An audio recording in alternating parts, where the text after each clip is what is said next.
يا أيها الذين آمنوا كتب عليكم الصيام كما كتب على الذين من قبلكم لعلكم تتقون.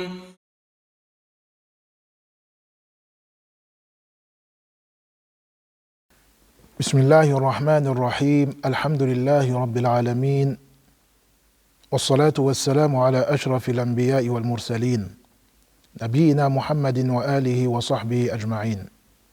أما بعد, mes chers frères, mes chères sœurs, assalamu alaikum wa rahmatullahi wa barakatuh. C'est un plaisir de vous retrouver à nouveau pour cette 5e intervention, 5e rappel pour le 5e jour de ce mois béni.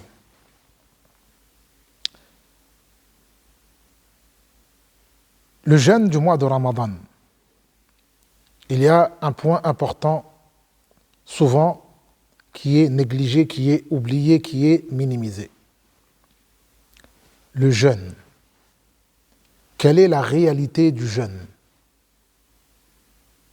Est-ce le fait de supporter la faim, la soif, le fait d'éviter de s'alimenter, le fait d'éviter de profiter de ces différents plaisirs et passions?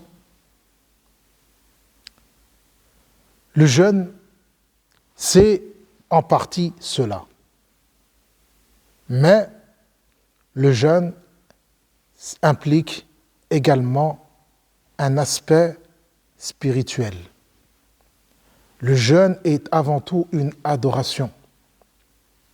C'est un lien, un rapport de spiritualité entre le serviteur et le Seigneur. Lorsqu'on jeûne, on se doit de jeûner corps et âme. Ce n'est pas une adoration physique exclusivement.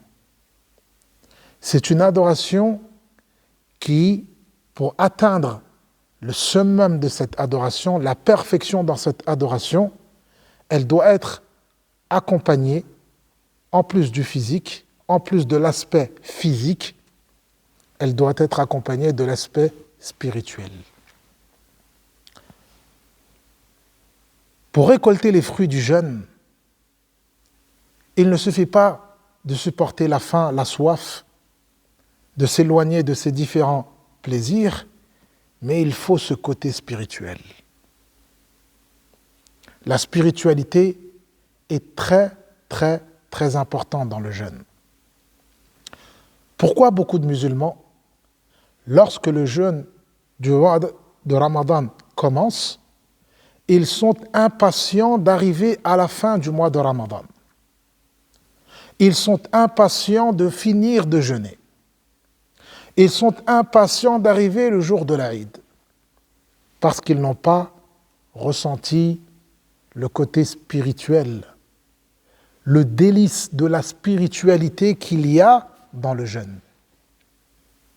Quant à ceux qui, en réalité, ont goûté à ce côté spirituel de l'adoration, du jeûne, après le mois de Ramadan, ils continuent à jeûner. Le lundi, le jeudi, les jours blancs, et ainsi de suite.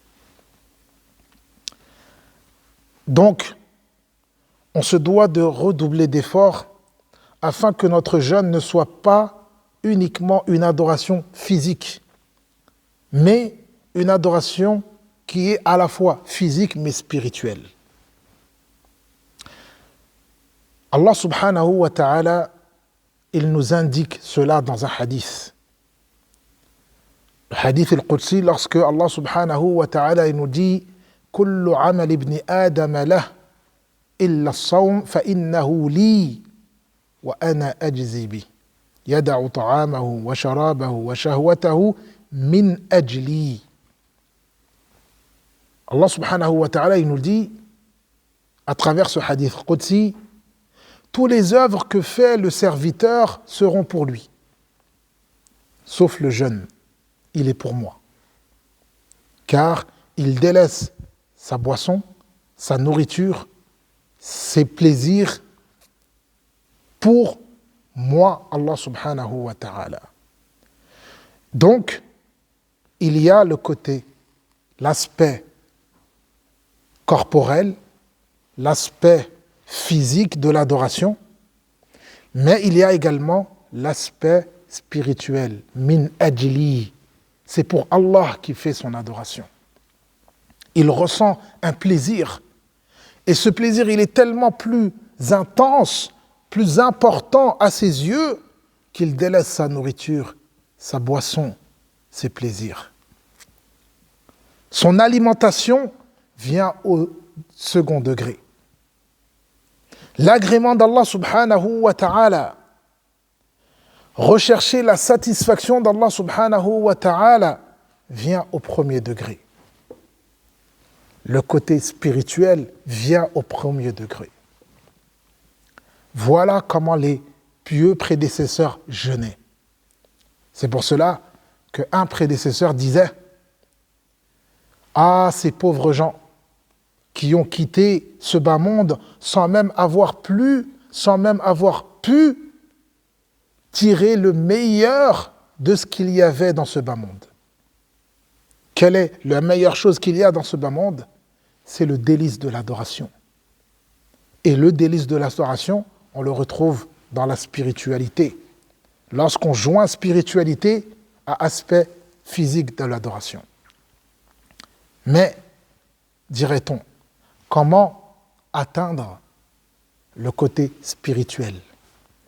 Comment faire en sorte d'unir, de joindre la spiritualité à l'aspect physique dans l'adoration? Alors, la réponse, elle est simple.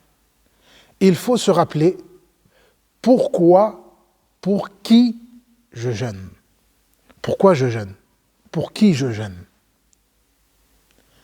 Lorsque le serviteur prend conscience de l'importance du jeûne, lorsque le serviteur prend conscience pour qui son jeûne est destiné, pour qui son jeûne est voué, c'est la première des choses qui lui permet d'atteindre, de joindre spiritualité à aspect physique de l'adoration. Lorsque le cœur y est dans l'adoration, cela permet d'atteindre le côté spirituel de l'adoration. Idhan, lorsque je prends conscience, lorsque je jeûne comme les premières générations ont jeûné, alors je peux atteindre le côté spirituel de l'adoration. Idhan, mes chers frères et sœurs, il est important que notre jeûne ne soit pas un jeûne à travers lequel on ressent la soif, la faim, la fatigue, mais qu'on ne ressent pas le côté spirituel qui est le noyau, qui est l'âme du jeûne, qui est la chose essentielle dans le jeûne. Car, afin de tirer un des fruits les plus importants du jeûne, mentionné dans un hadith du prophète sallallahu alayhi wa sallam, lorsqu'il dit « As-siyamu junnah » le jeûne est une protection. Le jeûne est un bouclier pour les serviteurs contre le châtiment d'Allah subhanahu wa ta'ala, contre l'enfer. Idhan, cela ne s'obtient que lorsqu'on a joint la spiritualité à l'aspect physique du jeûne. Voilà mes chers frères pour aujourd'hui. هذا وآخر دعوانا أن الحمد لله رب العالمين وصلى الله على نبينا محمد وآله وصحبه أجمعين.